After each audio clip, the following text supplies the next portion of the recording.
The Russian invasion of Ukraine is being felt by some local businesses with trade links to the former Soviet state.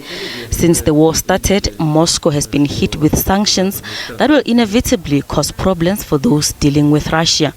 Pomona Fruit supplies fruit to the Russian retail sector, and it depends on the shipping lines to get its products to that country. At the moment, only food, medical equipment and humanitarian goods are allowed into Russia, but some shipping companies would rather not get involved.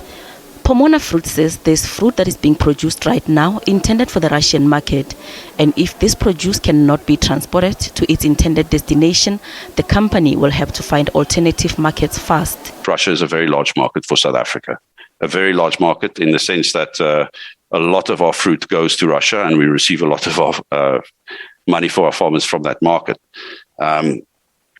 But we're not getting involved from a political standpoint. It's a tragedy, but we won't be making any statements in that regard. So sanctions, again, certain entities in Russia will be sanctioned.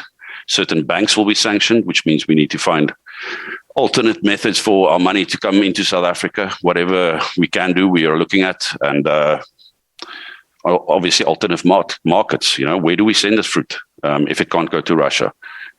This is, of course, will affect other markets drastically because 20 million cartons of citrus, which is about to start, we are already shipping lemons to Russia. We should be starting with mandarins in the next 2 weeks. These products will need to find alternate markets if we can't find a route to Russia, which, of course, will affect other markets quite drastically. So from that perspective, the knock-on effect and the ripple effect will be felt for the next year, for sure. Gogh Winery, also based in the Western Cape, also has wine on cargo ships headed to Russia. We've got actually wine on the water, literally. We have wine that's just arrived there that we still need to get paid for.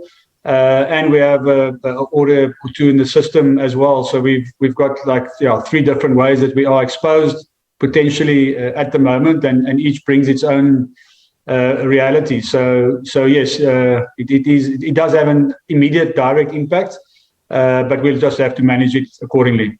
Others have already decided to cut their losses and look for new markets. We're exporting wine in bulk containers to Russia, which means it goes on flexi containers and then gets packed under different labels in Russia. But we also export our own products to Russia as finished bottled goods.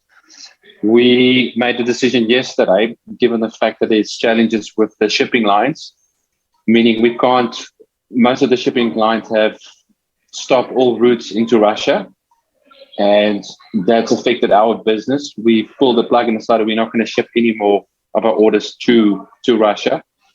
The main reason for that is first of all, the shipping lines, but second reason being the exposure to financial risk. Because the way we deal with most Russian companies is that there's got to be a payment up front before any shipment happens. And at the moment, we're not sure whether the Russians are going to be able to get any of their funds out of Russia to actually pay us.